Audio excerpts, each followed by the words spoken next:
Hello, friends.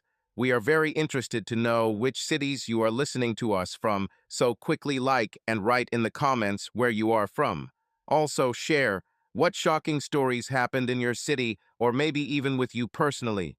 Subscribe because the next story could be about your city or even your personal drama. Now let's dive into a new exciting story. John McCain stood on the platform of a small train station in Ohio, clutching a worn military bag. The train that had brought him here from Fort Bragg was already leaving behind a cloud of steam and a sharp whistle that made John's fingers tremble. He clenched his teeth, forcing himself not to flinch. 3 years in Afghanistan taught him to keep his face, but his body still remembered every explosion, every cry. He was 28, but he felt like he was 50. John, Emily's voice cut through the noise of the station, soft but insistent, like the ringing of a bell on a windy day. He turned his head and saw her, a thin figure in a blue dress, with flowing brown hair that the wind fluttered like a flag. She ran towards him, smiling so widely that her eyes turned into narrow slits. John dropped his bag and stepped towards him, feeling something warm spreading in his chest, drowning out the echo of the war. "Lord, you're home," Emily breathed, throwing herself on his neck. Her arms wrapped around him, and he inhaled the scent of her perfume, something floral, familiar from school. "I thought this day would never come." "Me too," John muttered, hugging her close. His voice was hoarse, as if he had not spoken for months. "Are you real?" She pulled away, looking at him with mock indignation. "What do you think? I stood here for 3 hours while your train was late. Almost froze, by the way." John smiled for the first time in a long time. "Sorry." "Well, now you're mine," she said, poking him in the chest with her finger. "And I won't let you go anywhere, do you hear?" He nodded, although deep down he knew that part of him remained there in the sand, among the shots and dust. But Emily didn't need to know that. Not now. They walked to her car, parked at the station. Emily chattered on, talking about how her little brother had broken his arm falling off his bike, and how their neighbor, Mrs. Clare, had caught a raccoon in her chicken coop again. John listened, nodding in the right places, but his eyes kept catching on little things: a crack in the asphalt, rust on a lamppost, a dog barking too loudly in the distance. Everything seemed too peaceful, too alien. "Are you okay?" Emily stopped at the car, looking at him with slight concern. "Yes," he lied, opening the door. "I'm just tired. The road is long." She frowned, but didn't argue. "Then let's go home. I made your favorite apple pie." "Well, I almost did. The dough is ready, and I'll finish the rest while you get some sleep." "You don't have to," John said, getting into the passenger seat. "I have to," she snapped, starting the engine. "You've been eating this army soup for 3 years. I won't let you go back to normal life without proper food." He grinned, looking out the window. The trees flashed past, green and calm, so different from the scorched wastelands that he had left across the ocean. Emily's house, now their home, was small, one story. John remembered him from when he and Emily dated in high school. Then he would come here with flowers stolen from Mrs. Clare's garden, and they would kiss on this very porch until her father turned on the light to shoo him away.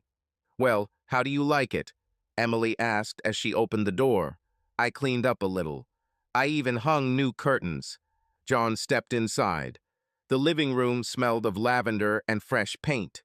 There was a stack of pillows on the couch and a photo of him and Emily at prom, both in ridiculous robes, laughing on the wall. "Looks like a house," he said, placing the bag on the threshold. "This is the house, stupid." She poked him in the side with her elbow. "Our house. Now it's official." He nodded, but the words were stuck in his throat. House. The word sounded so simple, but for him it was like a mirage, close, but unattainable. "I'll go take a shower," he said, picking up his bag. "And then I'll try your pie." "Just don't fall asleep there," she shouted after him. "I'm not going to drag you out of the bathroom." The water flowed hot, washing away dust and fatigue. John stood under the shower, closing his eyes, and tried not to think about how easily everything could have ended differently. One wrong step on patrol, one mine under his feet, and he wouldn't be standing here, wouldn't hear Emily humming something in the kitchen. He turned off the water and looked at himself in the foggy mirror. The face was thin, with dark circles under the eyes, and the scar above the eyebrow, a memory of shrapnel, seemed brighter than before. "John, are you alive?" Emily's voice came from behind the door. "Almost," he responded, pulling on a clean t-shirt. "I'm already on my way." He walked into the kitchen where Emily was rolling out dough while humming the old Sweet Caroline song. "Help?" he asked, leaning against the doorframe. "You? In the kitchen?"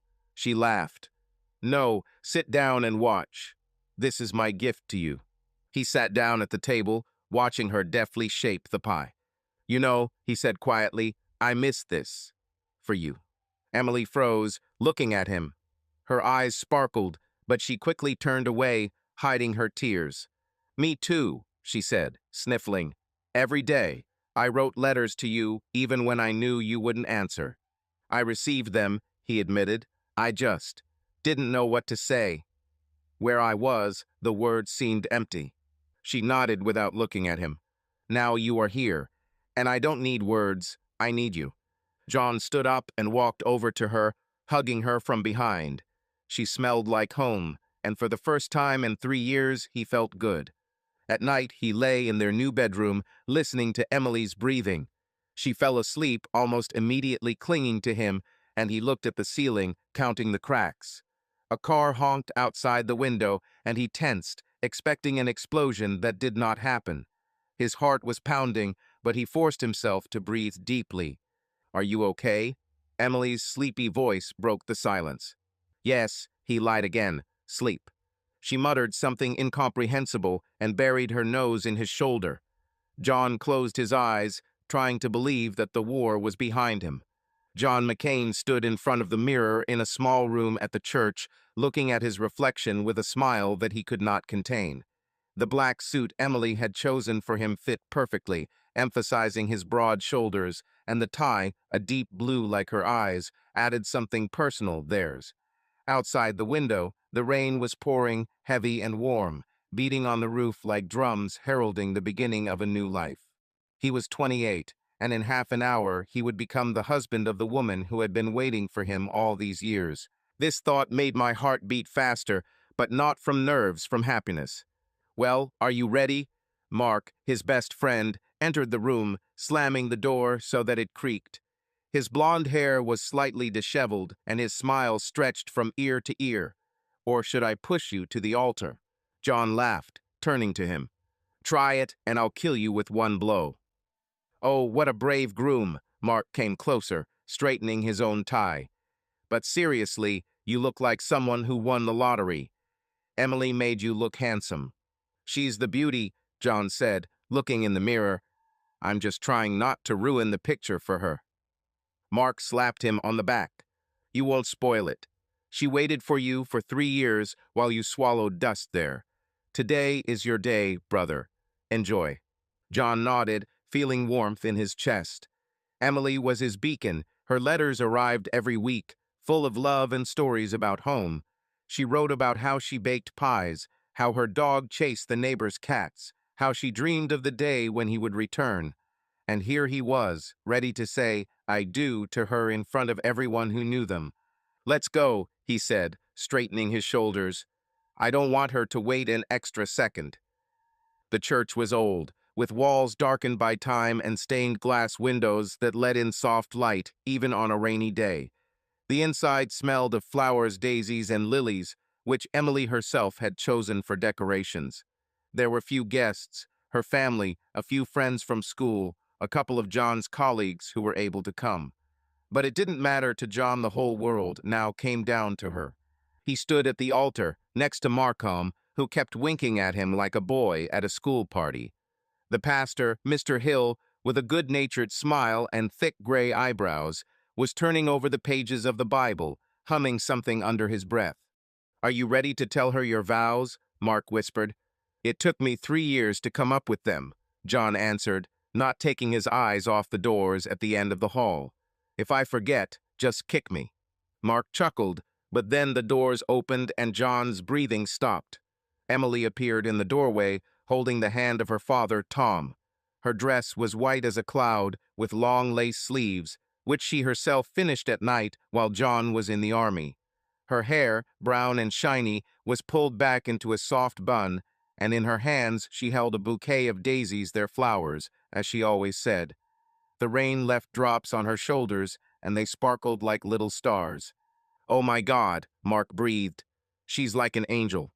"She's better," John said quietly, feeling his eyes sting. Emily walked towards him. Her steps were light but confident. Tom whispered something to her, smiling, and she looked only at John. When she stopped next to him, he noticed how her fingers trembled around the bouquet. "Hello," she said, her voice soft as the rain outside the window. "Hi," he replied, smiling so widely that his cheeks hurt. You are beautiful." She laughed, tilting her head slightly. "And you are my hero, even in this suit." The pastor cleared his throat to get their attention. "Dear friends," he began, his voice booming like a bell, "we have gathered here to unite John and Emily in sacred union." John barely heard him. He looked at Emily, at her shining eyes, at a drop of rain rolling down her cheek. She squeezed his hand, and he returned it, feeling their fingers intertwined. The vows were their moment. John took the crumpled piece of paper out of his pocket, but, looking at Emily, threw it aside. "Emily," he began, his voice firm and full of love, "you were my light when I was in the dark. Every letter of yours, every call of yours is what kept me alive there. I have been waiting for this day for 3 years, dreaming about it, and now you are here in front of me. I promise to love you every day, to protect you, to hold your hand like this. You are my home, and I will never let you go." Her lips trembled, and she blinked away the tears. "John," she said, her voice trembling but full of strength, "you are my hero, my best friend, my love. I waited for you, wrote to you, prayed for you. You came back to me, and that's all I dreamed of. I promised to be with you, laugh with you, cry with you, build our life with you. You are my heart, and I am only yours forever." John swallowed the lump in his throat, feeling her words hug him. The pastor smiled as he closed the Bible.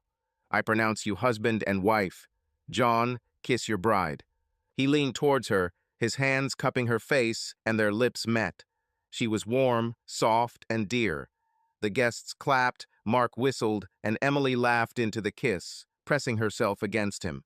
"I love you," he whispered, pulling away just enough to meet her eyes. "I love you too," she replied, beaming. The reception was held in the church basement, where the tables were laden with food: fried chicken, potato salad, apple and cherry pies, everything that Emily adored. The rain hammered on the windows, but inside it was warm from laughter and conversation. "Dance, dance," Emily's Aunt Marge shouted, waving her glass of lemonade. "Oh, come on," Emily tugged at John's hand, her eyes sparkling with amusement. "You won't refuse your wife, will you?" "Never," he said, standing up. "But if I step on your foot, don't complain." She laughed, dragging him to the center of the room. Someone turned on the tape recorder, and Unchained Melody started playing, their song that they listened to back in school.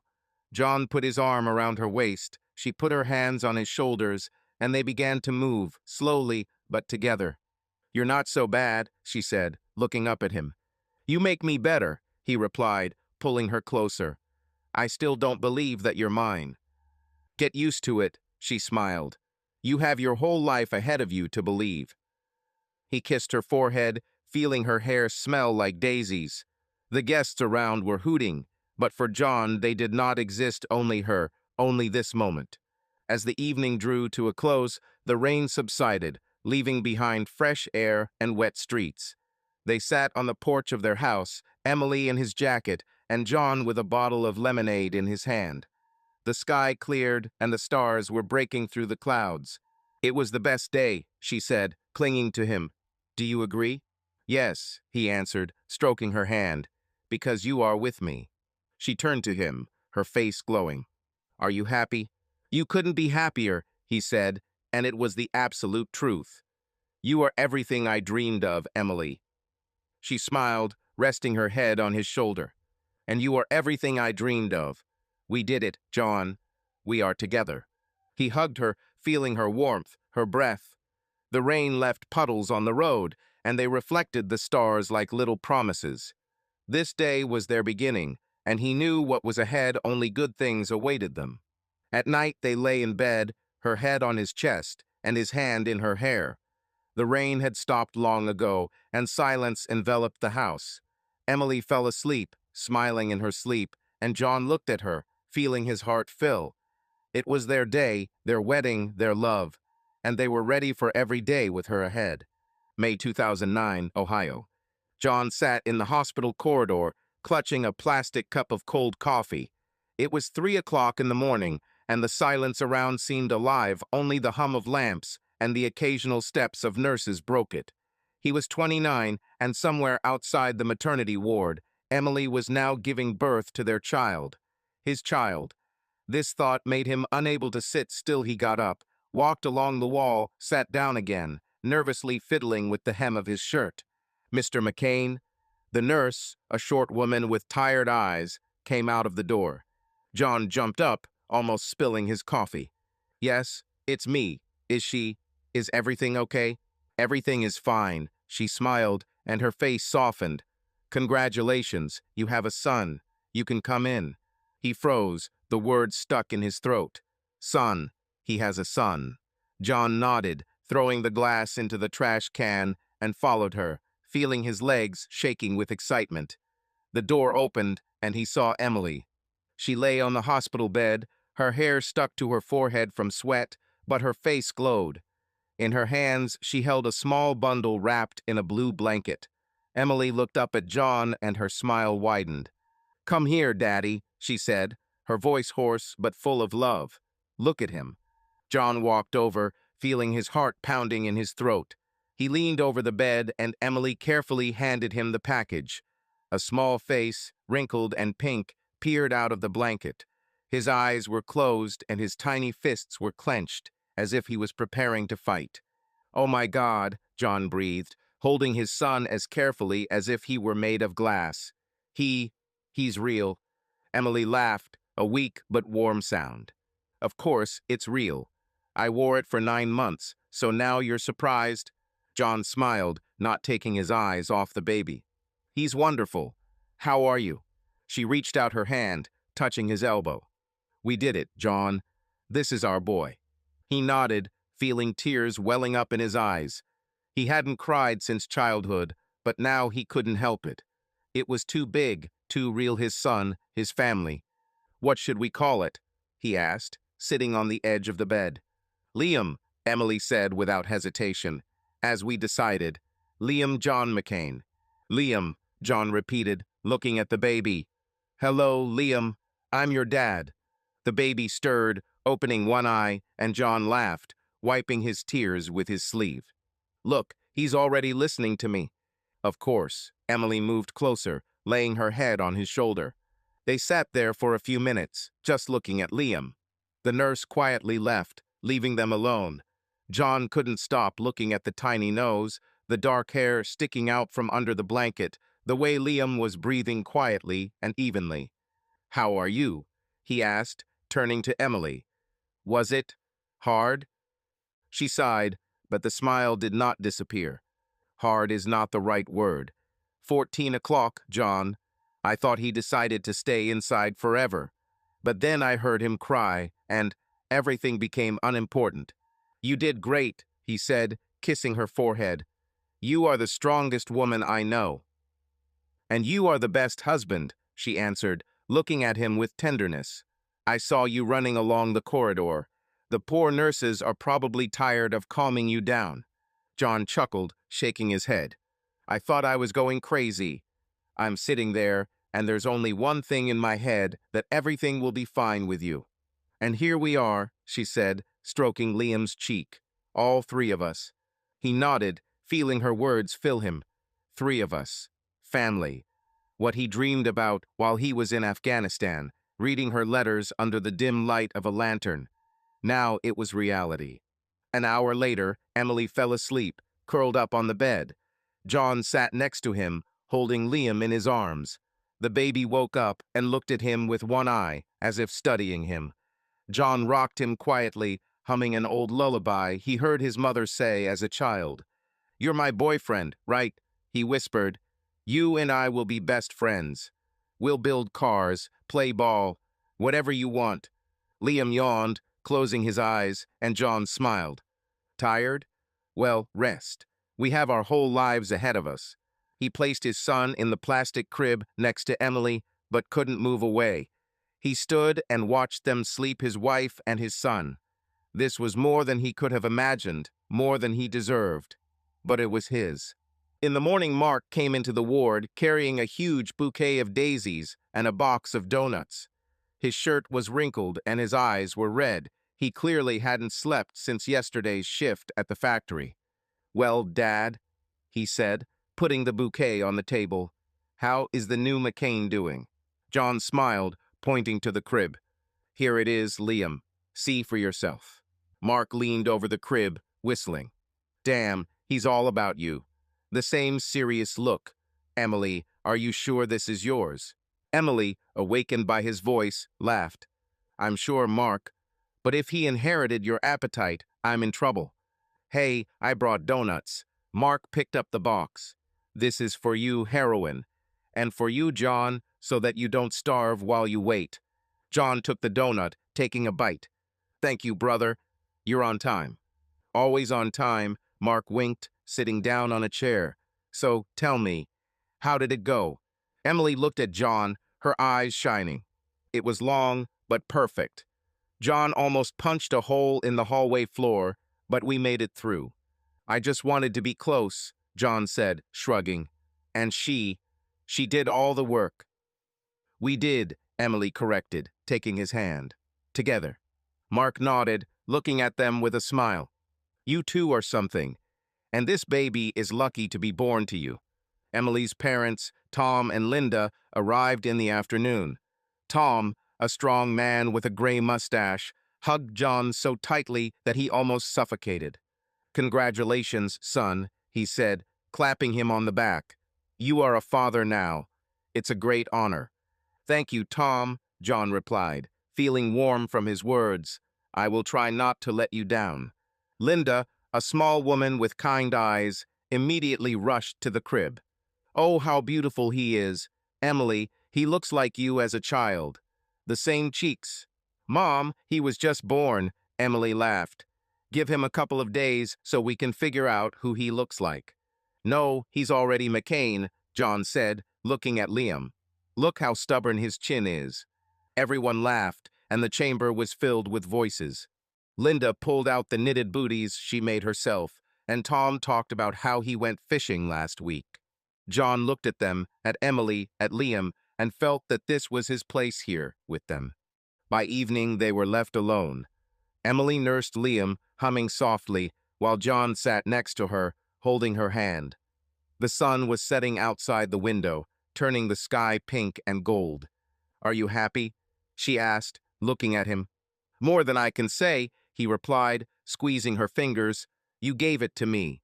You gave me everything." She smiled, her eyes sparkling. "And you gave me a family, John.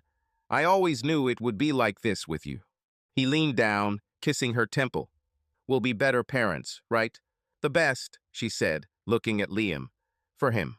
Liam finished eating, and Emily handed it to John. He took his son, feeling him warmth, its tiny weight. "I love you," he said, looking at them both, "more than anything else." "And we you," Emily answered, laying her head on his shoulder. July 2012, Ohio. John woke up to the sound of children's laughter coming from the kitchen. The sun filtered through the curtains, drawing streaks of gold across the wooden floor of their bedroom. He was 32, and every morning for the last 3 years had begun the same way with the voice of Liam, who now, at 3 years old, had turned into a little hurricane of energy. John smiled, rubbing his eyes, and turned to Emily. She was still sleeping, her brown hair scattered across the pillow, and her face was calm, like a lake on a windless day. "Dad." Liam flew into the room, jumping onto the bed with such force that Emily jumped. "Oh, Liam," she muttered, opening one eye. "Have you decided to wake us up before the roosters?" The baby with dark curls and Emily's eyes laughed, poking John in the chest with his finger. Dad, get up. You promised a lake. John caught his small hands, pulling him towards him. He promised, right? Well, then I'll have to get up, since you're my boss. I'm the boss. Liam puffed out his chest proudly, and Emily laughed, sitting up in bed. Then tell Daddy to make me coffee, boss, she said, winking at John. He stood up, scooping Liam into his arms. Let's go, General. Let's make Mom some coffee, and then we'll go to the lake. The last 3 years have been the best of John's life. After Liam was born in May 2009, their small home in Ohio became a real hotbed. Emily quit her job at the local library to be with her son, and John took a job as a mechanic in a workshop on the outskirts of the city. The work was simple, fixing tractors, trucks, sometimes motorcycles, but it provided the stability he craved after the army. Every morning he left with a thermos of coffee that Emily had prepared the night before and returned to her smile and Liam's cries, "Daddy's home." Liam grew up quickly. By the age of 1, he was already walking, clinging to furniture. By 2, he was chatting incessantly, repeating everything he heard. By the age of 3, he had become a little explorer. He caught bugs in the yard, built towers from cubes, which he immediately destroyed with a loud boom. John adored him. He spent every free minute with his son. He taught him to ride a tricycle, made wooden cars, and read him fairy tales before bed. Emily joked that they were like 2 boys, only one was older. "You're spoiling him," she said one day when John brought Liam a toy tractor that he had assembled in the workshop. "Aren't you?" He replied with a wink. "Who baked him cookies in the shape of stars yesterday?" "This is different," Emily poked him with her elbow. "This is love through food." Their life was simple but complete. They celebrated small victories. Liam's first tooth, his first words, "Daddy," was the first, and John was still proud of it. Their 3rd wedding anniversary, when Mark, who was always there, got drunk and fell into the cake. Even the tough days when Liam had a cold or John was late at work ended with laughter and hugs. This was the family John had dreamed of in Afghanistan, and now it was his. The morning before the picnic was hot. The air smelled of grass and summer. John made coffee while Liam sat in a chair, swinging his legs and eating oatmeal with honey. "Are we going to fish?" he asked, smearing honey on his chin. "If you're lucky," John replied, placing the mug in front of Emily. "But first I'll teach you how to throw pebbles into the water." "How are you?" Liam opened his eyes wide. "Better than me," Emily said, taking a sip of her coffee. "Your dad is a stone champion." John smiled as he looked at them. "Get ready, team. The lake is waiting." Emily stood up, stretching. "I'll make sandwiches. Check the car, champ. I don't want to get stuck in the middle of the road." "Yes, ma'am," John saluted playfully, picking up Liam. "Let's go, assistant. Let's look at our Ford." They went out into the yard, where an old pickup truck stood under a canopy. John sat Liam on the hood, opening it to check the oil. The kid watched him work, asking a million questions. "What is this? Why? Is it spinning?" John answered patiently, explaining everything he knew and feeling his heart swell. These were their moments, simple but priceless. "Ready," he said, closing the hood. "You're a mechanic now, Liam." "I'm a mechanic," he shouted, clapping his hands. "The best." John picked him up, twirling him in the air until Liam squealed with delight. The lake was located half an hour from the house, outside the city, surrounded by pine trees and fields. John drove, Emily sat next to him, humming to the radio, and Liam played with a toy car in the back seat. The sky was clear, the sun was hot, and John rolled down the window, letting in the warm wind. "Do you remember how we went here before the wedding?" Emily asked, looking at him. "Of course," he replied. "Then you dropped the sandwich into the water, and I dived for it." "And caught it," she laughed, wet but proud. "Everything is for you," he said, taking her hand. "Today will be even better. With our boyfriend." She squeezed his fingers. "Yes, this is our first family picnic for the 3 of us. I want him to remember this." "He will remember," John promised. "We will make every day special." They arrived at the lake at noon. The water sparkled under the sun, light waves splashed on the shore, and the air smelled of pine trees and earth. John pulled a blanket out of the trunk, Emily pulled out a basket of food, and Liam ran toward the water, shouting, "Lake! Lake!" "Hey, not so fast!" John caught up with him, picking him up in his arms. "First we'll relax, and then we'll play." "Pebbles," Liam demanded, struggling. "Soon," John promised, setting him down. "Help Mom with the blanket." Emily laid out a blanket under the tree, laying out sandwiches, apples, and a bottle of lemonade. "Liam, come here," she called. "Eat something, otherwise Dad will steal everything." "I'm not that hungry," John countered, sitting down next to him. "Oh yes," she winked. "I remember how you ate 3 servings of pie at our wedding." "It was one time," he rolled his eyes, but smiled. They ate and laughed, watching Liam chase a butterfly until he plopped down on the blanket, demanding lemonade. John poured it into a plastic cup, and Emily wiped his face with a napkin. "You're all sticky," she said. "How do you manage?" "I'm a champion," Liam stated, repeating the word he heard John say. "Exactly," John patted him on the head. "My champion." After eating, John took Liam by the hand and led him to the water. The shore was strewn with small stones, smooth and warm from the sun. He chose one, showing it to his son. "Look," he said, swinging his hand. "You have to throw it so that it jumps on the water. Like this." The stone flew away, bouncing 3 times before sinking. Liam clapped his hands. "More, more. Now you." John gave him a small stone. "Throw it." Liam swung his hand, and the stone splashed straight into the water. He frowned, but John laughed. "The first attempt is a warm-up. Let's do it again." They threw rocks until Liam got one jump. He screamed with joy, jumping in place, and John caught him, spinning in the air. "Did you see it?" he shouted to Emily, who was sitting on the blanket. "We have talent. I see." She waved her hand. "My champions." John set Liam down, and he ran towards the water, collecting more rocks. John looked at him, feeling his heart swell. It was a perfect summer, a perfect day.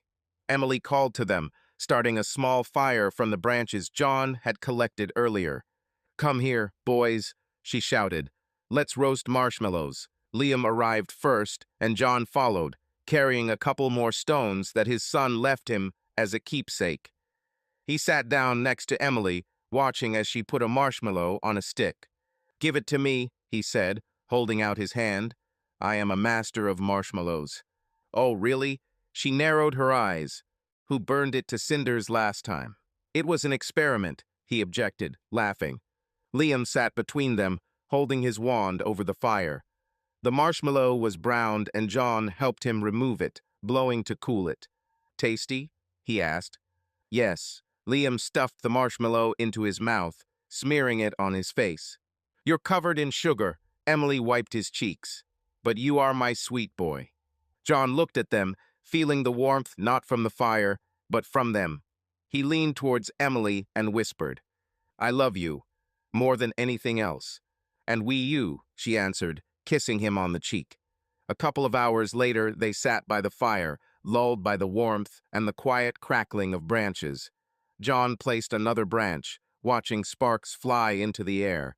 Liam, fingers sticky from marshmallows, slumped against him, holding the last pebble.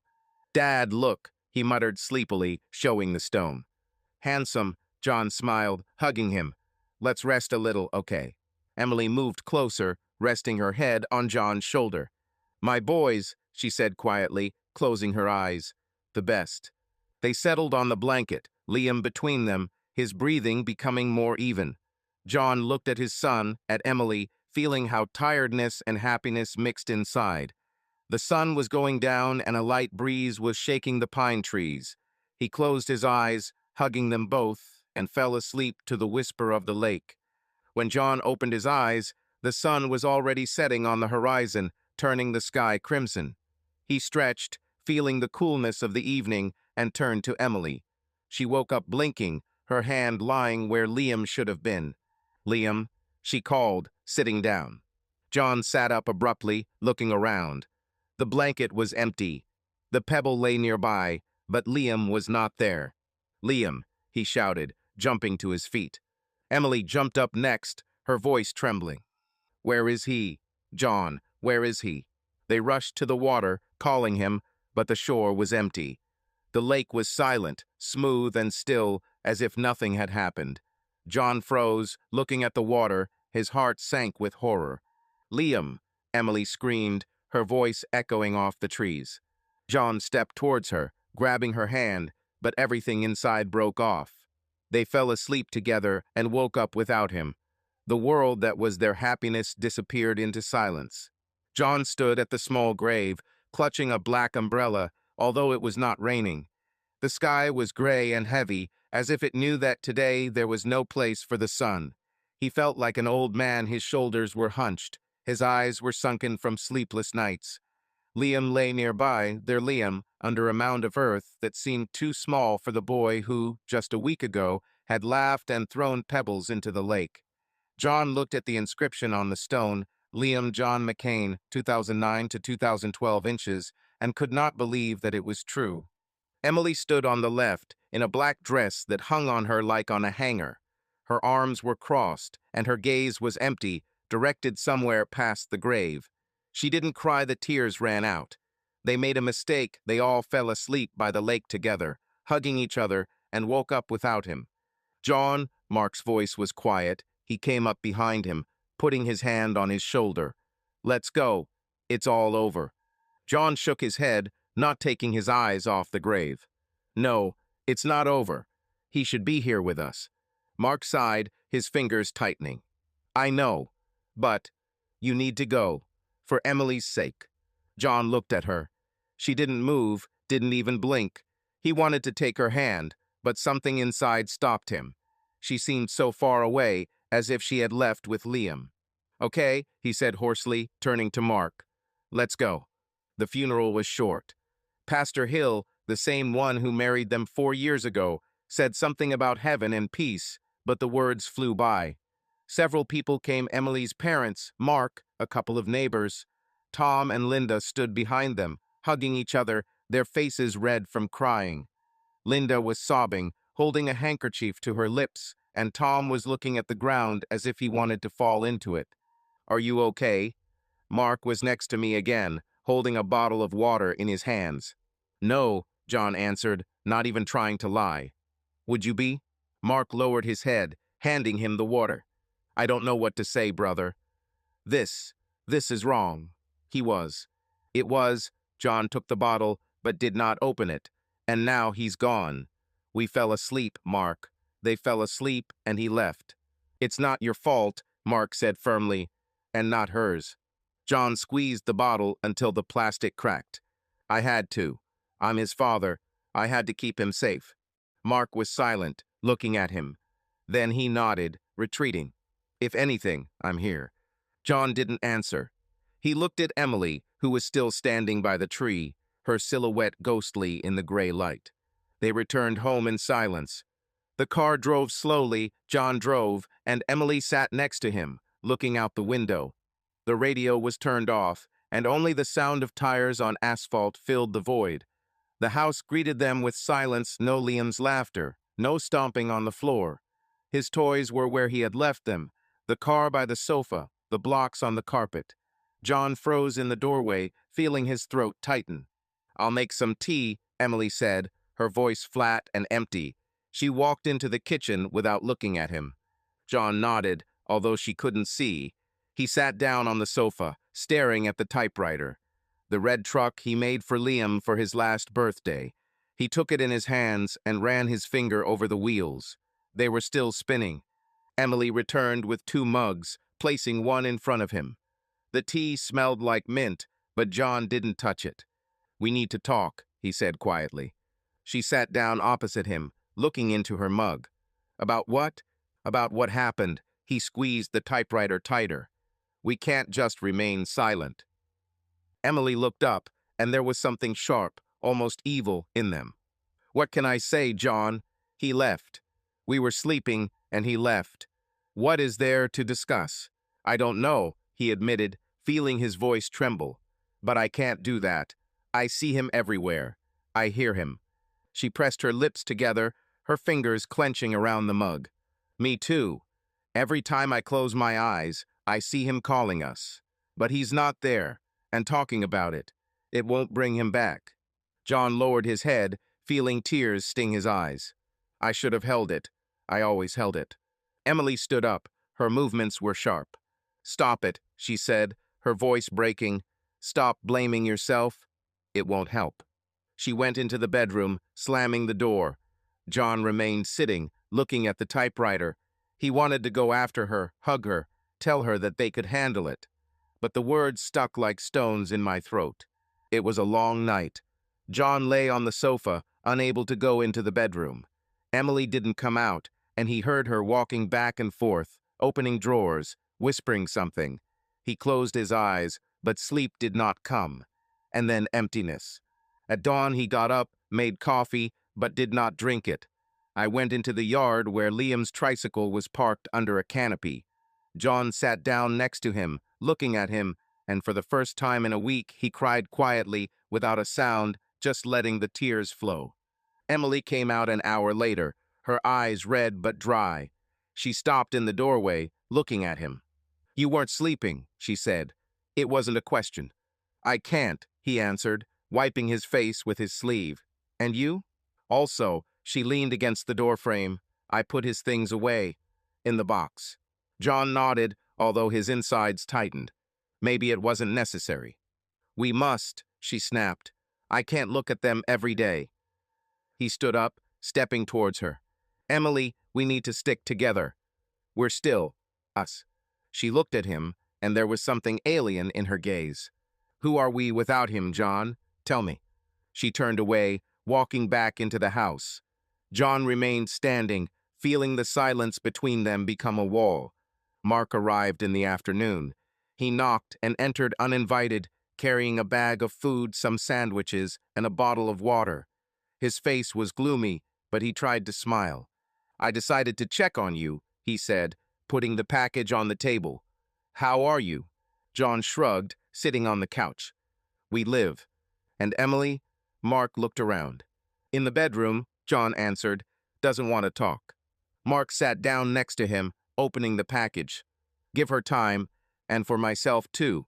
This doesn't go away in a day. I know, John said, looking at the floor.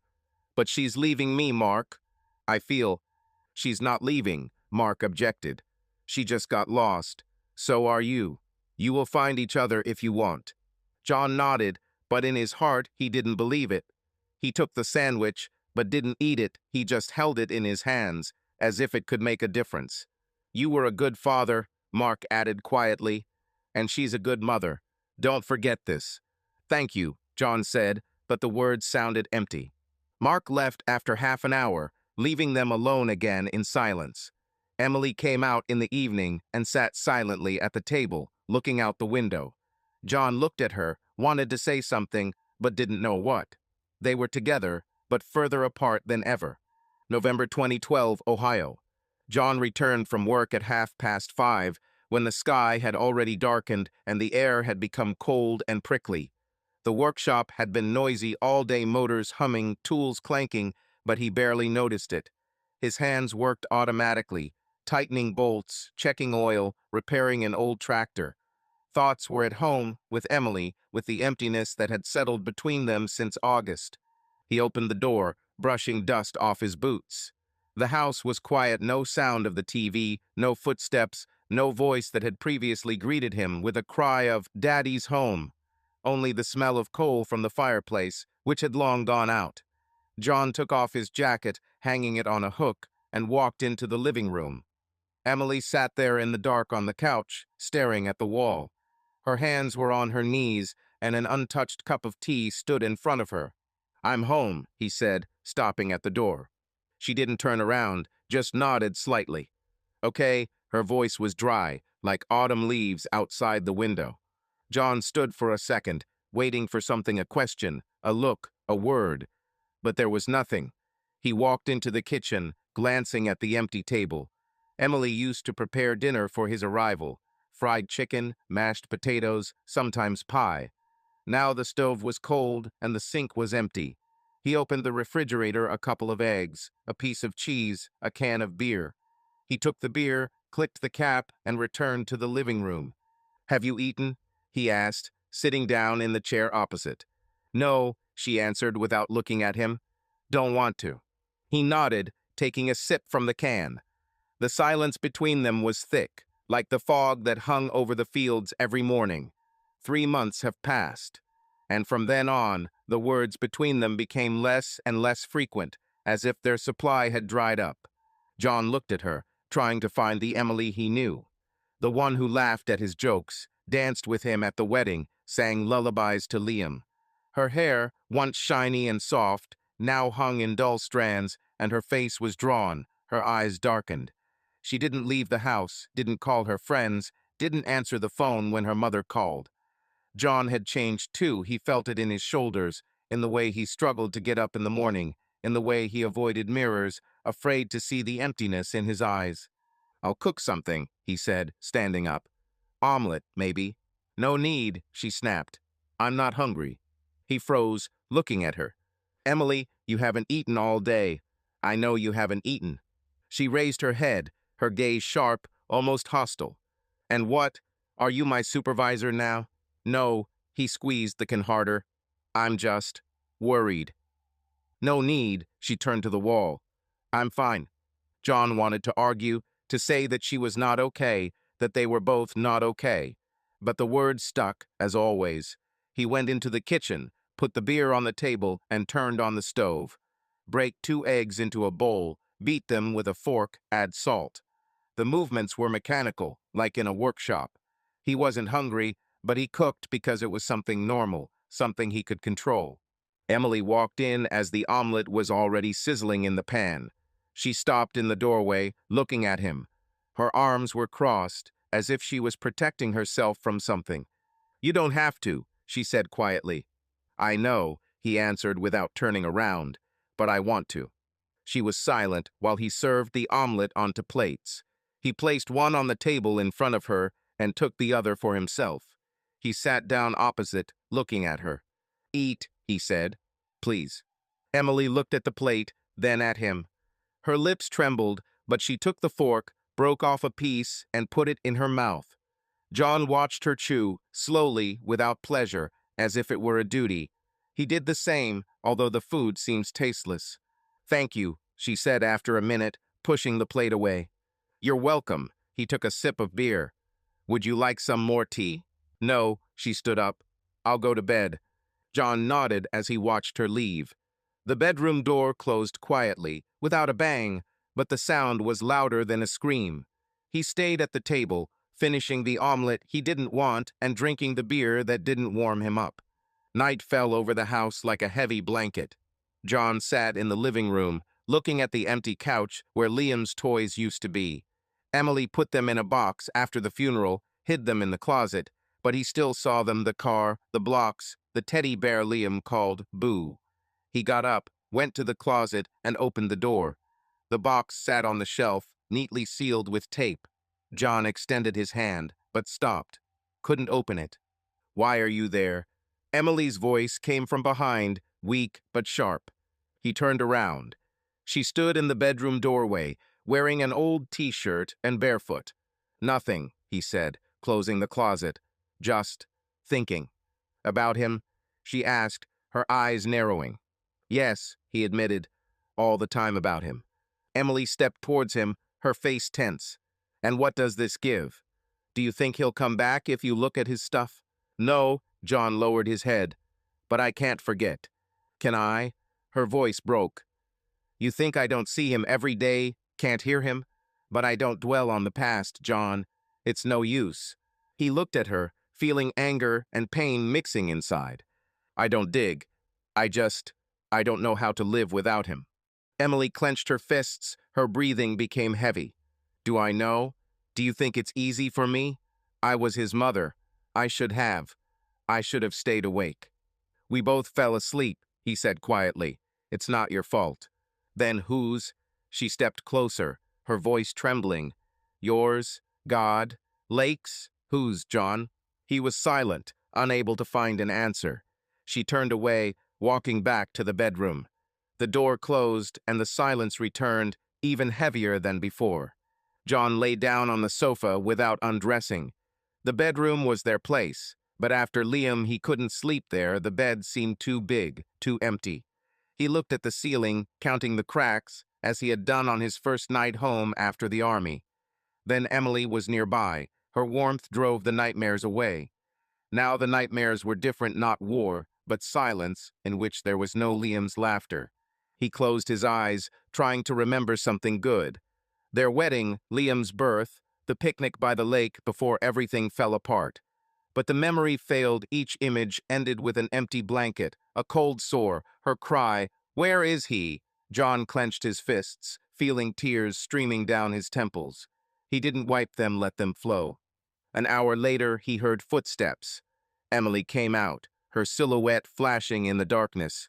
She stopped by the sofa, looking at him. "You're not sleeping," she said. It wasn't a question. "No," he answered without opening his eyes. "And you?"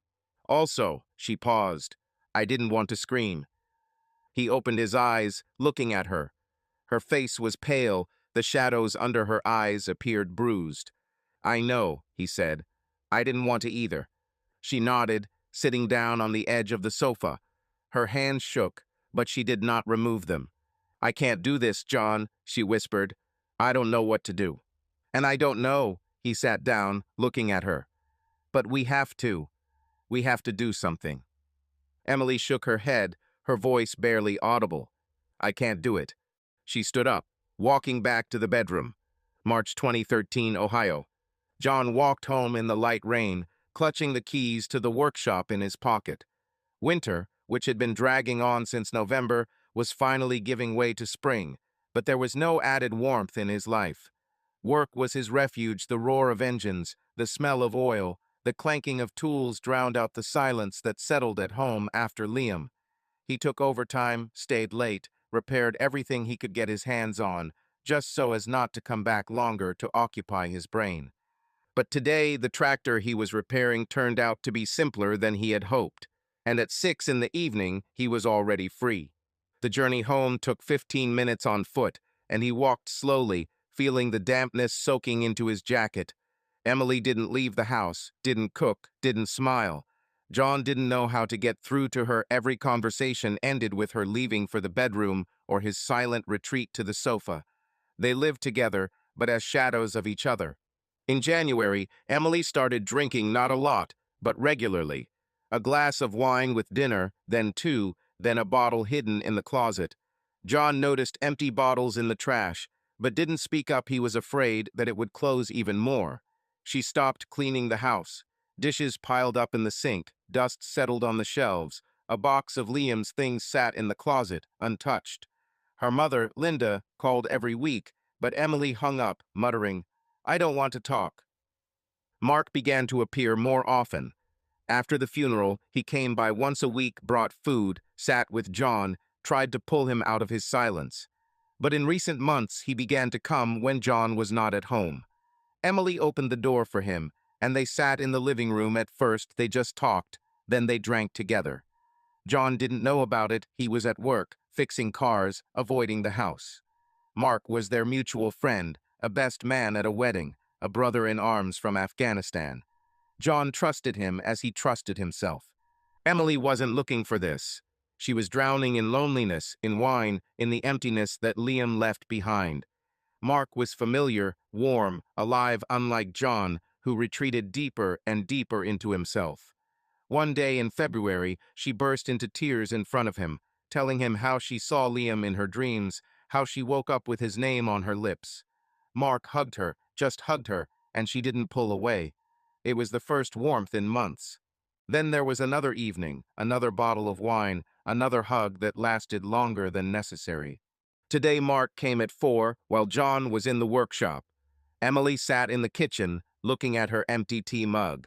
The rain pattered on the windows, and she felt the cold creeping inside. When Mark knocked, she opened the door without a word, letting him in. "Hi," he said, shaking water off his jacket. "How are you?" "As always," she replied, her voice dull. "Come in." He brought a bottle of whiskey, not wine, something stronger. He put it on the table and sat down opposite. "I thought you needed something more serious," he said, opening the lid. "Want?" Emily shrugged but nodded. "Why not?" They drank in silence, first a sip, then a full glass.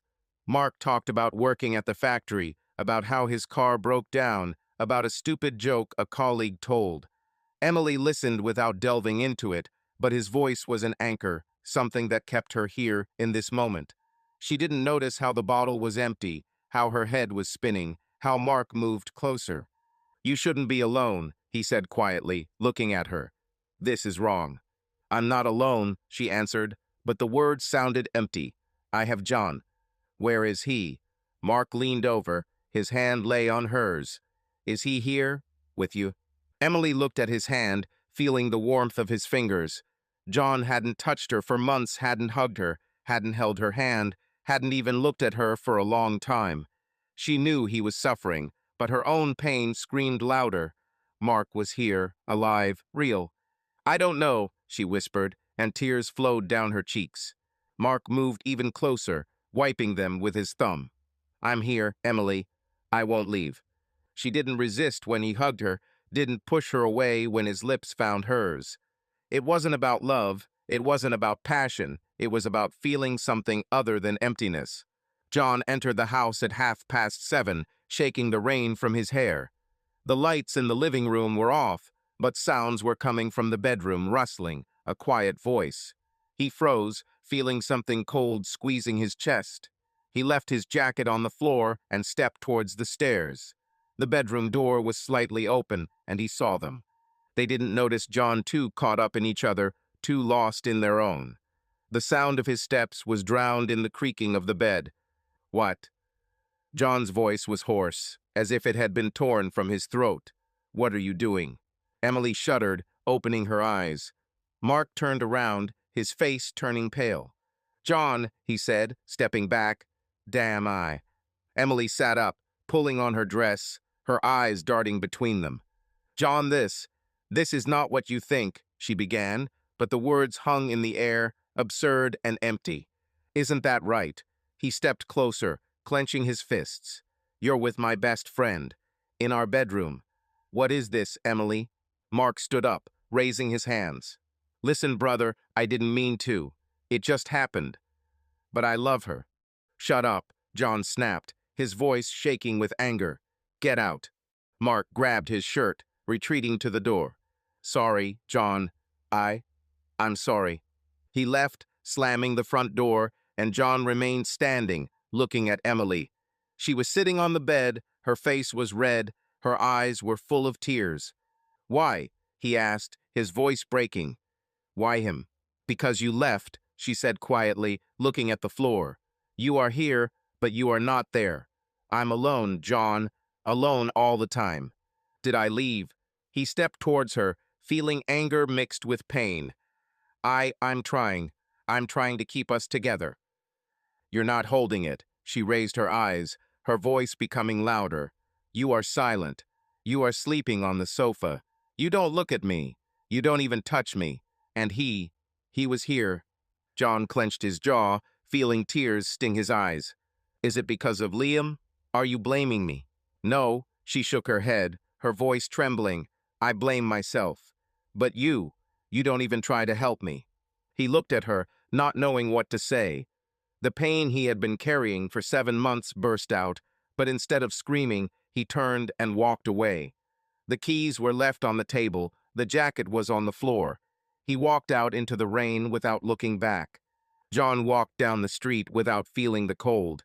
Rain ran down his face, mixing with the tears he couldn't hold back. He thought about Liam, about that day at the lake, about how everything had fallen apart. Now Emily, his Emily, was with Mark, the person he trusted the most. It wasn't just a betrayal, it was the end of who they were. He reached the park, sat on a bench, looking at the wet grass. Her words were spinning in my head. "You left." Maybe she was right. He didn't know how to be with her after Liam, how to talk, how to live. But she opened up to Mark, not to him, not to her husband, and it cut deeper than he could bear. At home, Emily sat on her bed, looking at the empty room. She didn't cry, the tears ran out. Her hands shook as she removed the sheets that smelled of wine. She didn't love Mark, it wasn't about him. It was about not going crazy. But now John was gone, and she knew she had lost him too. The night passed in silence. John didn't return, and Emily lay awake, staring at the ceiling. Their marriage, their love, their family, everything was drowned in silence, and she did not know how to fix it. June 2013, Ohio. John sat on the wooden bench in the courtroom, looking at his hands. The hall was small, with worn linoleum and dim light pouring from the windows. Across the aisle, Emily sat, her face pale, her eyes downcast. Mark stood next to her, tall and tense, with his hands in his pockets. John didn't look at them, he couldn't. The judge, an older woman with gray hair pulled back into a tight bun, was leafing through papers at her desk. Her voice, dry and businesslike, cut through the silence. The case is McCain v. McCain. Divorce by mutual consent. Any objections? John was silent. Emily, too. Their lawyers, cheap, hastily hired, looked at each other and shook their heads. "No, Your Honor," said John's lawyer, a skinny guy in a rumpled suit.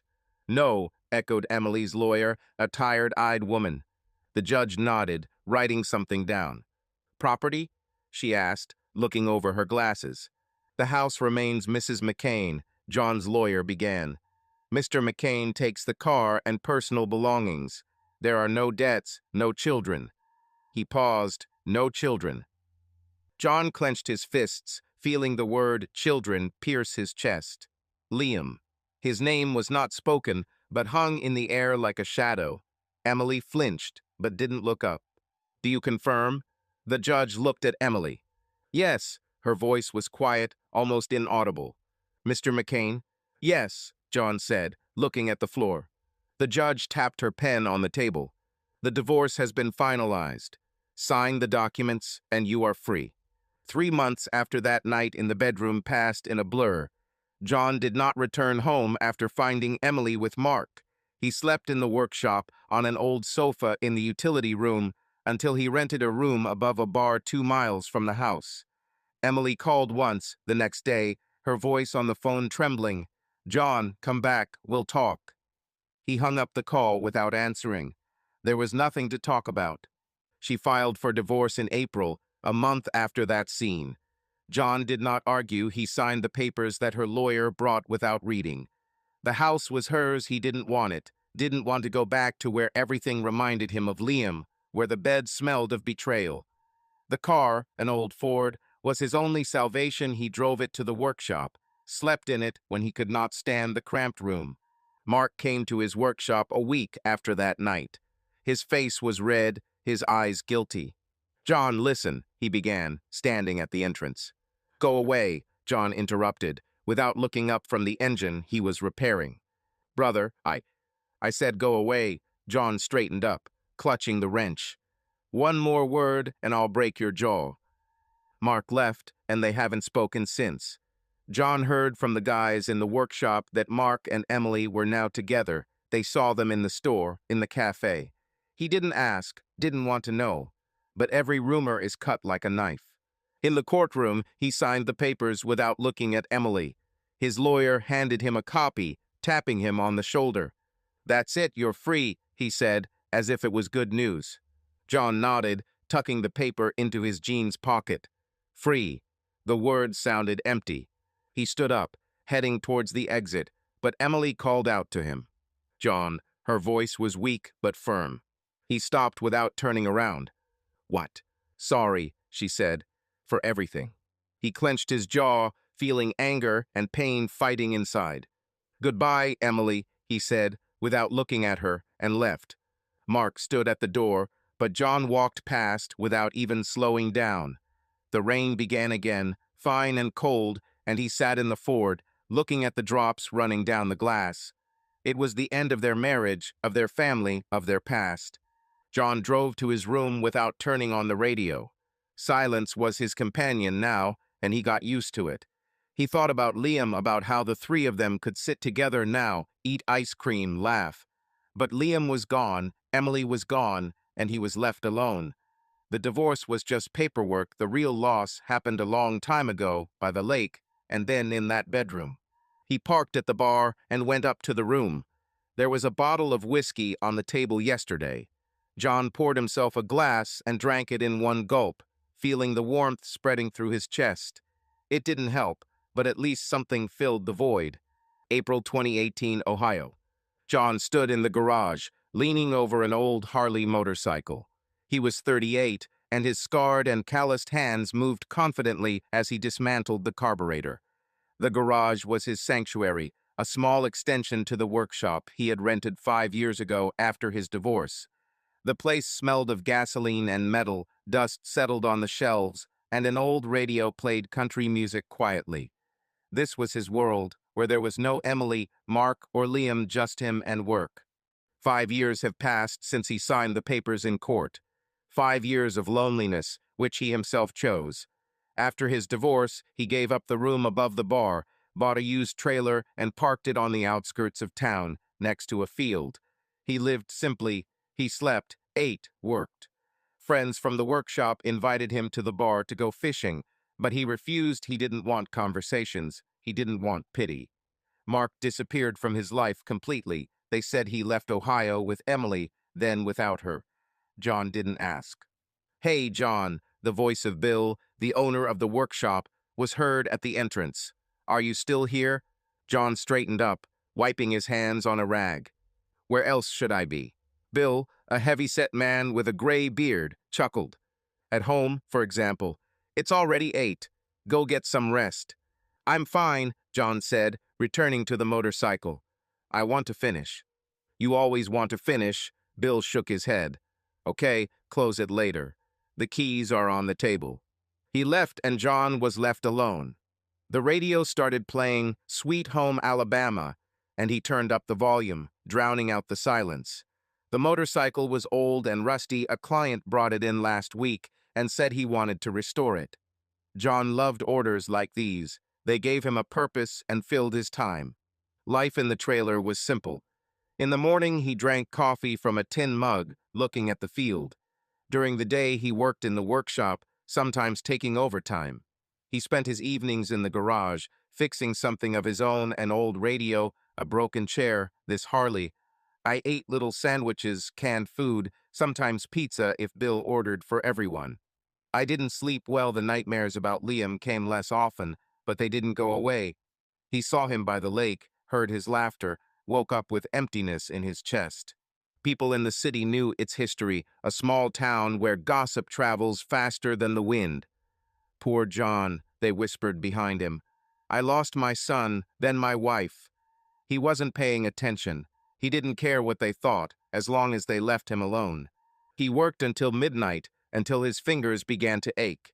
The carburetor was clean, and the bike was almost ready. John sat on the box, looking at his work. The radio went silent, and the silence returned, heavy and familiar. "Liam would love it," he said out loud, looking at Harley. "We would ride together." The words hung in the air, and he closed his eyes, imagining his son next to him, his curls, his smile. But the image slipped away, leaving only dust and cold. John stood up, turned off the lights, and closed the garage. He walked to the trailer under the stars, feeling loneliness following on his heels. At home, he opened a beer and sat on the porch. The night was clear. The moon hung above the field like a lantern. He thought about the past, about the wedding, about Liam, about that night with Mark. The pain became quieter over 5 years, but did not go away. He lived, but did not feel alive. The garage, the trailer, the work, it was a shell, but inside there was emptiness. John finished his beer, throwing the can into the grass. Tomorrow will be a new day, a new order, a new attempt to forget. But he knew he wouldn't forget, not Liam, not Emily, not himself, who he was before all this. John was driving down the highway in his old Ford when it began to rain, first lightly, then heavily, pouring down the windshield. He was 38 and was returning from a long day of repairing a truck with a broken radiator. The radio was playing old rock music quietly, but he barely listened. His thoughts were as empty as the road ahead. 5 years of loneliness had accustomed him to silence, and the rain was just another sound that did not disturb it. The headlights caught a silhouette on the side of the road, a car, A white Chevrolet stood with the hood raised, and a figure in a yellow raincoat loomed nearby. John slowed down without thinking. He didn't like to interfere, but leaving someone out in the rain in the dark wasn't his style, not after he'd spent too many nights alone. He parked behind him, turning on his hazard lights, and got out, pulling up the hood of his jacket. The rain lashed my face, cold and harsh. The figure turned around a woman, about 35, with wet strands of hair sticking to her cheeks. Her eyes were dark, tired, but there was something alive in them that John had not seen for a long time. "Problems?" he asked, coming closer. The voice was hoarse from the long silence. "Yeah," she answered, wiping her hands on her jeans. "It died out in the middle of nowhere. Do you understand this? Something like that." He nodded at the Ford. "I can look." She stepped back to give him space. "I will be grateful. I'm Sarah, by the way." "John," he said, leaning over the engine. The rain ran down his neck, but he didn't notice. "What's happened?"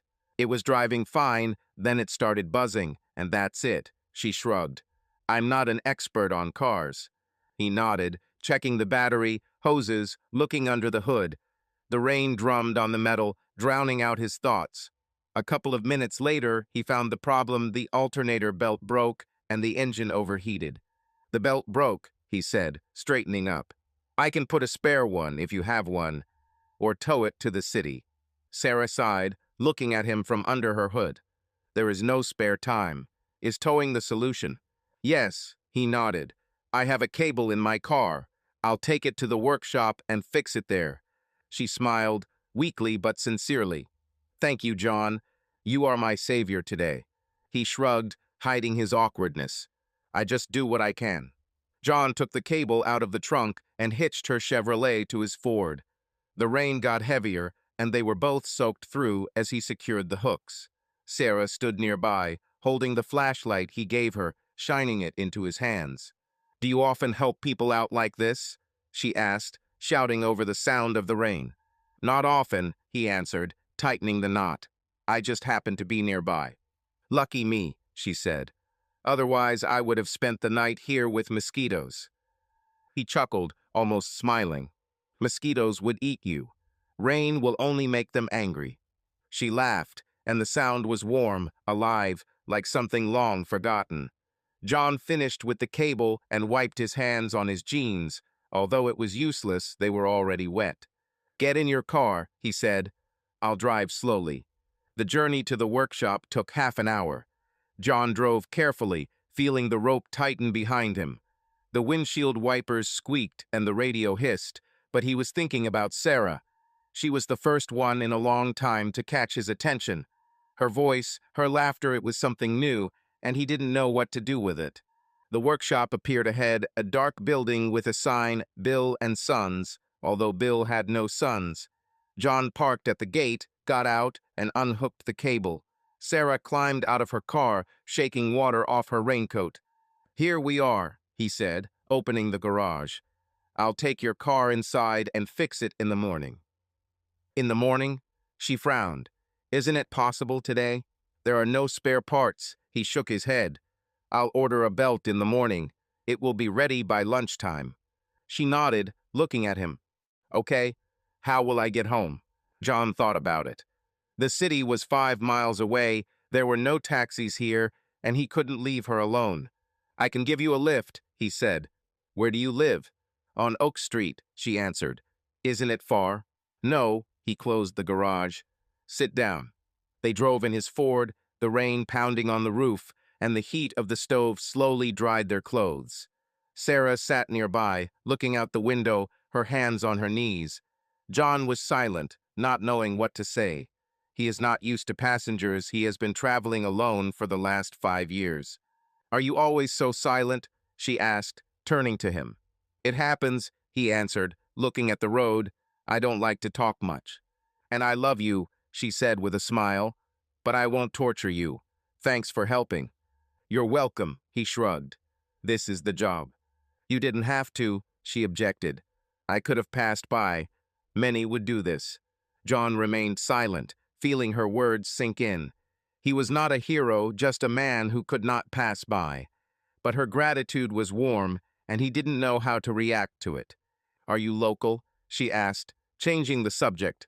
"Yes," he nodded. "Born here. And you?" "I moved a couple of years ago," she said. "I work in a hospital as a nurse.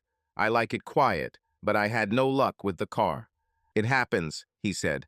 They arrived at Oak Street, a narrow street lined with neat houses. Sarah pointed to a white cottage with blue shutters. "Here's mine," she said. "Thank you, John. How much do I owe you?" "Nothing," he shook his head. "Just an accident." She looked at him, her eyes serious. "No, I have to. Let's do this tomorrow. When I pick up the car, I'll treat you to coffee. Agree?" John froze, not expecting this. Coffee. With someone. He hasn't had coffee with people since everything fell apart. "Don't," he began, but she interrupted. "Necessary. I insist. Tomorrow in the workshop after work. Agreed?" He looked at her wet hair, her warm smile. Something inside trembled, and he nodded.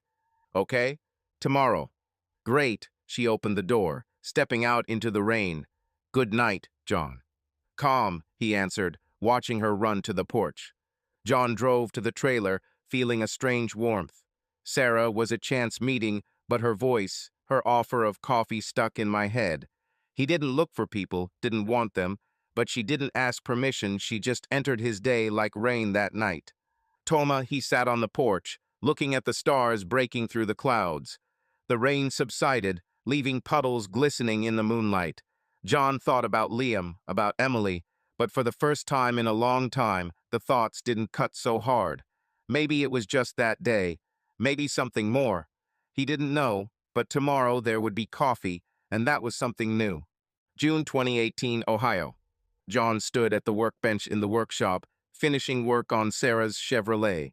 The day dragged on slowly. The morning was spent replacing the alternator belt, checking the engine, and test driving around the yard. The car was ready by noon, but he still tinkered with it, tightening bolts, wiping the hood, just to not think about the fact that Sarah had promised to come by after work. Coffee. He hadn't had coffee with someone since Emily left his life 5 years ago, and the thought of it felt foreign, like an old suit that no longer fits. The workshop door creaked, and he turned around. Sarah came in, no longer wearing a raincoat, wearing jeans and a blue shirt, with a bag over her shoulder. Her hair was pulled back into a ponytail, and her face looked fresher than yesterday in the rain. She smiled when she noticed him. "Hi, mechanic," she said, coming closer. "Is my old lady ready?" "Yes," John nodded, wiping his hands with a rag. "Everything works. You can check." She glanced at the Chevrolet, then at him. "I trust you. If you say it's ready, then it is." He shrugged, hiding his awkwardness. "The keys are on the table. You can pick it up." "Not so fast," Sarah crossed her arms, her smile widening. "We agreed on coffee. Do you remember?" John froze, looking at her. He hoped she would forget that it was just being polite. But her eyes were warm and persistent, and he couldn't find a way to refuse. "Okay," he said quietly. "Where?" "There's a diner nearby." She nodded towards the street. "At Joe's. Shall we go?" He nodded, throwing the rag onto the workbench. "Give me 5 minutes. I'll close it here." Joe's was an old cafe 2 blocks from the shop, a low building with a faded sign and windows plastered with pie advertisements. The inside smelled of coffee, fried bacon, and something sweet, like cinnamon. John followed Sarah in, feeling out of place. The tables were shabby, the seats were upholstered in red vinyl, and a woman in her 50s stood behind the counter, wiping down mugs. "Hi, Marge," Sarah said, waving at her. "2 coffees, as usual." "With milk?" Marge asked, looking at John with curiosity. "Black," he muttered, sitting down opposite Sarah by the window. Sarah smiled as she sat down. "You don't like sweets, do you?" "Not really," he answered, looking at the table. "Simple is better." She nodded as if that explained everything. Marge brought coffee 2 large mugs, steaming and dark. John took his, wrapping his arms around it, feeling the warmth. Sarah added cream to hers, stirring with a spoon. "Well," she said, taking a sip, "tell me, what do you live for besides cars?" John shrugged, looking into his mug. Working. I live in a trailer. Nothing special. Trailer? She narrowed her eyes. This is great. Like in the movies. Not really, he chuckled, almost involuntarily. It's just cheap and quiet. She leaned a little closer, her voice becoming softer. What else? Hobby? Friends? Fix things, he said. Motorcycles, sometimes furniture. Friends? Not many. Sarah nodded without insisting. Clear. And here I am reading. I love detective stories, and I cook, but I won't say that I'm a master. Better than me, obviously, he said, taking a sip of coffee. I only know how to make an omelet. An omelet is already a victory, she laughed. My brother generally only makes toast, and then he sets it on fire. John smiled, a faint but real smile. Her lightness was contagious, and he didn't know how to stop it. They sat for half an hour, and the conversation flowed by itself. Sarah talked about working in the hospital, about the long shifts, about the patients who joked despite the pain, about how she once spilled soup on the doctor. John listened, nodding, occasionally getting a word in. He wasn't used to talking about himself, but her questions were simple and didn't go too deep. Have you always been a mechanic? She asked, finishing her coffee. No, he hesitated. I served before. In the army, then he came back and started fixing it. Army? Her eyes widened. This is serious. Where were you? Afghanistan, he said quietly. 3 years. She nodded, her gaze becoming more serious. It must be hard. My husband also served there. Same? John glanced at her. Is he a mechanic? No, she smiled, but sadly. He was a pilot. Died in 2010. John froze, feeling her words sink in. He knew this pain, not the same, but similar. I sympathize, he said, looking into his mug. Thank you, she answered quietly. It was a long time ago. I'm used to it. And you? Do you have someone? He clenched his jaw. No, he said. Not anymore. Sarah didn't ask any more, and he was grateful. She understood where the boundaries were and did not go beyond them. Marge brought the bill, but Sarah grabbed it first. I'm crying, she said, taking out her wallet. It's my duty. Don't, John began, but she waved her hand. Necessary. You saved my car. This is the minimum. He didn't argue, feeling the warmth of her insistence breaking through his walls. They left the cafe, the sun was setting, turning the sky orange. Sarah stopped by her car, looking at him. Thanks for the company, she said. It was good. Yes, he nodded, surprised that it was true. Thank you. She smiled as she opened the door. Maybe we can do it again sometime, not because of a breakdown, but just like that. John froze, not expecting this. His life was a trailer, a garage, and loneliness. But her voice, her eyes, they were something else. Maybe, he said cautiously, if there is time. I'll find you, she winked, getting into the car. Good night, John. Calm, he replied, watching her drive away. John pushed a cart down the supermarket aisle, throwing cans of tuna and a packet of bread into it. He took only what was necessary, did not linger, and avoided people. But today, Saturday evening, the store was full. The noise of voices, the creaking of carts, the crying of children hurt the ears. He turned towards the cash register when he noticed him. Mark stood by the beer shelf, tall, slightly wider in the shoulders than 5 years ago. His blonde hair was shorter and his face was covered in stubble. He held the bottle, reading the label, and didn't see John. John's heart clenched like a fist. Anger, pain, memories hit at once. 5 years have passed since that night. John heard that Mark left Ohio with Emily, then returned alone. Gossip reached the workshop. They broke up. She left. He drinks. John didn't ask, didn't want to know. But now Mark was here, 10 steps away, alive and real. John? Mark's voice rang out as he looked up. His face turned pale, and the bottle almost fell out of his hands. John froze, clutching the handle of the cart. Mark, he said coldly, without moving. Mark stepped closer, his movements awkward. How are you? Okay, John looked past him. And you? So, Mark grinned, but without joy. Came back a couple of months ago. I'm working at the factory again. John nodded, not knowing what to say. Listen, Mark began, lowering the bottle. I know what you're thinking. I I was a bastard. Sorry. 5 years have passed, John said. His voice was even, but everything was boiling inside. It's too late to apologize. I know, Mark nodded, but I had to say. Then, with Emily, it was a mistake.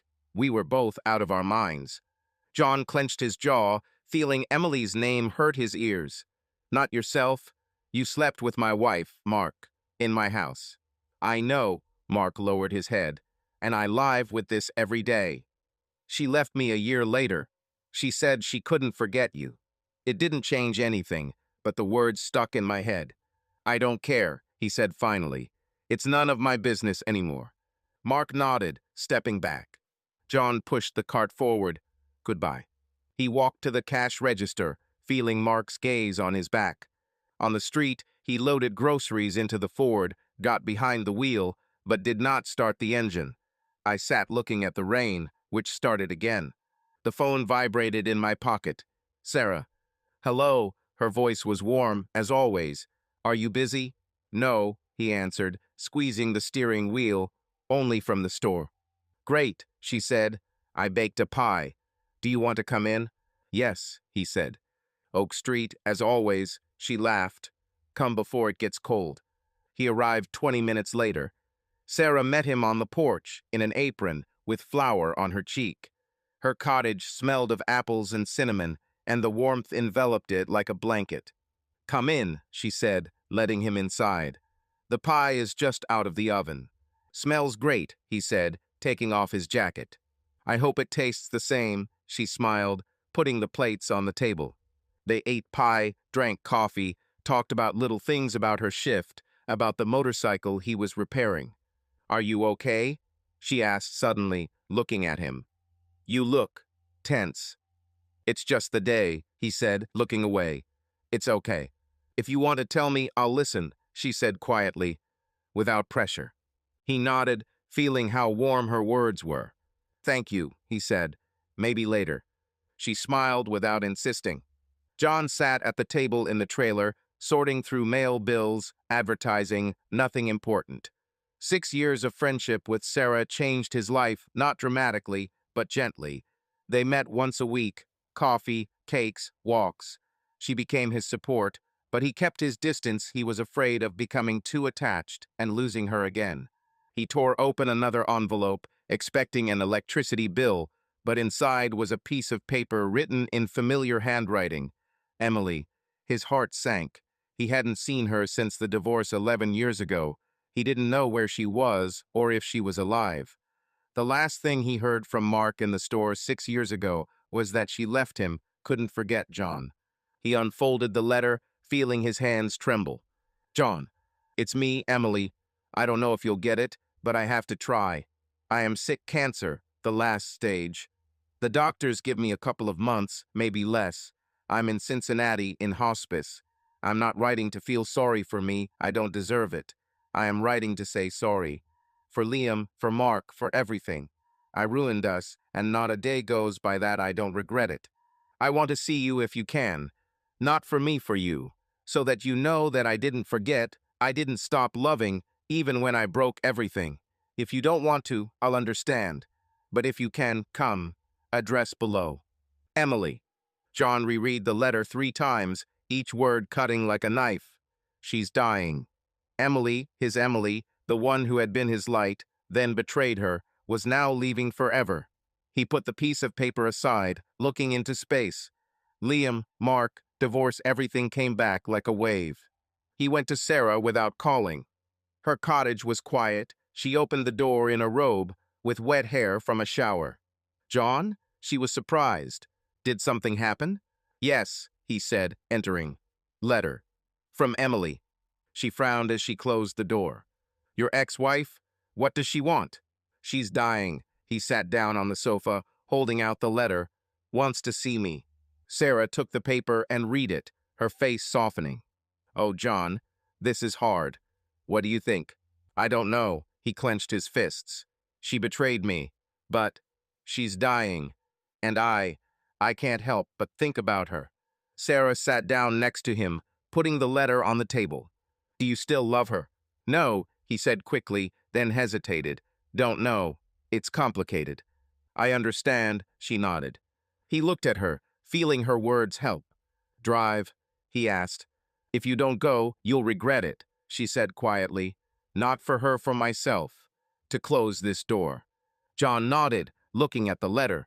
She was right, he had to see Emily to let her go. Thank you, he said. You always know what to say. I'm trying, she smiled. Will you go alone? Yes, he nodded. This is mine. He left 2 days later, taking a day off from the workshop. Cincinnati was 3 hours away, and John drove in silence, thinking about the past, the wedding, Liam, that night with Mark. The letter lay in my pocket like a weight. He didn't know what he would say, but he knew he had to be there. The hospice was a gray building on the outskirts. The nurse led him into a room small, with white walls and the smell of medicine. Emily was lying on the bed, thin, pale, with a pipe in her hand. Her hair was short and her eyes were sunken, but it was her. John, she whispered when she saw him. You came. I've come, he said, sitting down next to her. How are you? I'm dying, she smiled weakly, but it's good to see you. He nodded, not knowing what to say. She extended her hand, and he took it cold, trembling. Sorry, she said, for everything. I broke us. It was a long time ago, he said quietly. I'm guilty too. I should have supported you, turned to specialists for help, but I retreated into myself. She shook her head. You were the best. For me, for Liam. They talked for an hour about good days, about pain.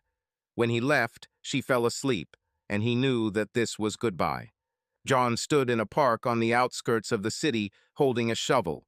The sun had just risen, flooding the field with soft light, and next to it Sarah was laying out her tools, a small maple seedling, a bucket of water, a pair of gloves. The idea to plant the tree came to her after Emily's death in November. It will be in memory of Liam, she said then, and John agreed, not immediately, but with quiet confidence that it was the right thing to do. 4 months have passed since that day in the hospice when he said goodbye to Emily. Her departure left an emptiness in him, but not as heavy as after Liam. It was a relief that he had let her go, forgiven her enough to breathe more freely. Sarah was there all this time. She came with food, sat with him in the trailer, listened when he spoke, and was silent when there were no words. She didn't replace Emily. She didn't fill Liam's place. She was something new, and John began to get used to her warmth. Ready? Sarah asked, looking at him. She was wearing jeans and an old jacket, her hair pulled back into a messy ponytail. John nodded, stabbing the shovel into the ground. Yes, let's begin. It's a good place, she said, looking around the field. Sun, wind.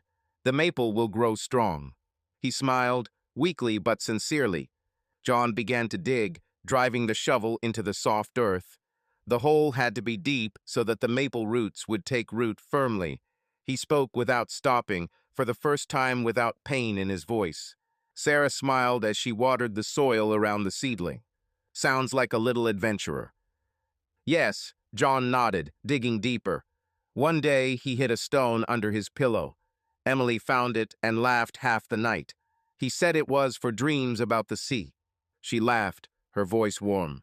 Smart guy. Who did he get it from? From her, probably, he said.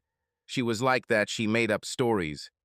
Sarah sat down next to him, looking at the hole. You were a good father, John.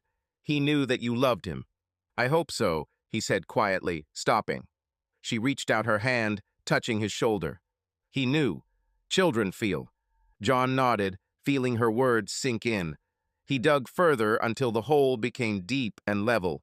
Sarah took the seedling and carefully lowered it into the ground, straightening the roots. Here, she said, handing him the shovel, go to sleep. He began to fill in the soil, layer by layer, until the maple stood upright, its thin trunk swaying in the wind. Sarah watered the roots from a bucket, and together they compacted the soil with their hands. When they finished, they sat on the grass next to the tree, looking at it. The sapling was small but strong, with a few green leaves trembling in the wind. John took a pebble from his pocket. "This is for him," he said, placing the stone at the roots. "His treasure." Sarah smiled, her eyes sparkling. "Beautiful. Now he has a place." "Yes," he nodded. "Thank you for coming up with this." She shrugged, looking at the maple tree. "I wanted you to have something. Alive. A memory that grows." John looked at her, feeling warmth in his chest. She didn't know Liam, but she understood his loss. "You're good, Sarah," he said quietly. "I don't know what I would do without you." "I wish I could live in my garage," she teased, but her voice was soft. "I'm just glad to be around." He nodded, looking at the tree. For the first time in 12 years since Liam, he felt not only pain, but also peace. This was not the end, but the beginning, small, like this maple, but real. They sat for half an hour, talking about little things, about her shift at the hospital, about the motorcycle he was almost finished with, about how her cat chased a mouse around the house. The sun rose higher, warming them, and John noticed how her hand lay next to his, almost touching. "Have you ever thought about starting over?" she asked suddenly, looking at him. "What to start?" He frowned. "Life," she said. "Not just to live, but to enjoy it." He paused, looking at the maple tree. "I thought," he admitted, "but I didn't know how." And now, her voice was cautious, but warm. "Now, maybe," he said, looking at her. "With you next to me, maybe." Sarah smiled, her hand finally touching him, as light as the wind. "I would like to," she said, "so that you are happy." John squeezed her fingers, feeling their warmth. It wasn't a promise, it wasn't a big step, just a moment, but it was theirs. They stood up, collected their tools, and he took one last look at the tree. "Grow up, Liam," he whispered. "I'll come." Sarah took his arm, and they walked to the car. March 2025, Ohio. John was sitting at the table in Sarah's cottage, holding a mug of coffee. It's been a week since they planted the tree for Liam, and something inside him has shifted, not dramatically, but noticeably. He began to notice little things: the way the sun hit the floor, the birds singing outside the window, the way Sarah hummed while preparing breakfast. These were small joys that he had not seen for years. Sarah stood at the stove, frying pancakes. Her ginger cat, Marge, hovered underfoot, hoping for a piece. She glanced at John, smiling. "You're quiet today," she said, turning over the pancake. "What are you thinking about?" "About a tree," he answered, taking a sip of coffee. "I want to check how it is there." "Good idea," she nodded. "We can go after breakfast. I'll take some water in case he needs water." He smiled, a weak smile, but a real one. John looked at her, feeling warmth in his chest. She didn't know Liam, but she accepted his memory as her own. This was more than he could have expected, and he didn't know how to thank her. They ate pancakes with honey, chatting about trifles. Sarah told how her colleague at the hospital spilled juice on his new robe, and John recalled how he once repaired a motorcycle in the rain and dropped the key in a puddle. She laughed. Her laughter was as light as the wind, and he found himself smiling more often than he was used to. "You know," she said, taking a bite, "I never thought before that pancakes could make the morning better. But with you, they can." "It's you who make them better," he answered, looking at her. "I would burn the frying pan." She giggled, poking him in the arm with her fork. "I don't believe it. You are a master at anything you fix." "Not in the kitchen," he objected. "I get lost there."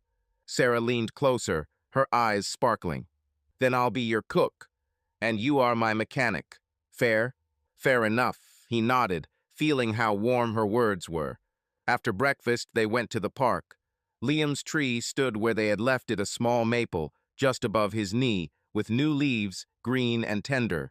John sat down next to him, checking the ground, a little dry, but strong.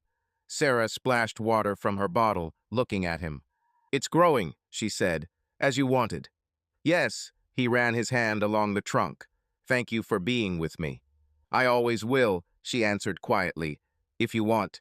He looked at her standing in the morning light, and for the first time in years he felt that he was not alone. Not just next to someone, but with a person who saw him not a shadow, an unbroken veteran, but John. They walked through the park, talking about the past, but lightly he told how Liam once painted a wall with pencils, and she told how Tom tried to bake a cake and burned down the kitchen. The laughter came on its own, and John noticed that he was not afraid of it. In the afternoon, they returned to her place, and Sarah suggested watching a movie. They chose an old comedy, Home Alone, even though Christmas was long past. They sat down on the sofa, she pulled her legs up, he stretched out his. Marge jumped between them, demanding attention. "She thinks you're her pillow," Sarah said, petting the cat. "Let him think," John answered, scratching Marge behind the ear. "I don't feel sorry." The movie was on, and they laughed at Kevin, at the guy with the pizza, at the ridiculous traps. John found himself looking at Sarah more often than at the screen. Her smile, her laughter, it was simple, but important. He didn't know when it started, but she had become a part of his days, and he didn't want it to go away. "What?" she asked, noticing his gaze. "Nothing," he said, looking away. "It's just, you're beautiful when you laugh." She blushed, but smiled wider. "Thank you, John. You too, when you're not hiding." John woke up at dawn, for the first time in a long time without nightmares. He lay looking at the ceiling and felt something new, not pain, not emptiness, but warmth, weak, but growing. Yesterday with Sarah, the pancakes, the tree, the laughter stayed with him like a ray of sunshine breaking through the clouds. He got up, made coffee, and went out onto the porch. The sky was clear, the sun was rising over the field, turning the grass gold. John sat down on an old chair, holding his mug, and watched the sunrise. Years of pain, loneliness, silence, but now he was beginning to see the light. The phone rang, and he answered, knowing who it was. "Good morning." Sarah's voice was warm, as always. "Didn't you wake me up?" "No," he said, smiling. "Already up." "Okay," she laughed. "I want coffee on the porch. Will you join?" "At your place?" he asked. "Yes," she answered. "Come. Mornings are better together." He nodded, although she didn't see. "I'm on my way." Half an hour later, he was at her cottage. Sarah was waiting on the porch, wearing a sweater and holding 2 mugs of coffee. She handed him one, smiling. "Sit down," she said, nodding to the chair next to her. He sat down, sipping his coffee. The morning was quiet, only the birds were singing somewhere in the distance. Sarah rested her head on his shoulder, her hair smelling of lavender. John froze, but did not pull away. Her warmth was right, necessary. "It's beautiful," she said, looking at the sunrise. "I love mornings like this." "Me too," he replied, surprised that it was true. "With you." She raised her head, looking at him. They sat watching the sunrise and talked about the future for the first time without fear. "You know," she said suddenly, "I thought that after Tom I wouldn't be able to rejoice again. But with you I can." And I. She leaned over and kissed him on the cheek, a light, warm kiss. "We will find happiness," she said, "together." John nodded, looking at her, then at the sunrise. The scars remained, but they no longer bled. He breathed, he lived, and for the first time in years he felt hope. Subscribe to our channel so that your love doesn't cheat on you, and go ahead and listen to the next story, because this story is nothing compared to the next one. If you're under 18, don't even think click to the next one.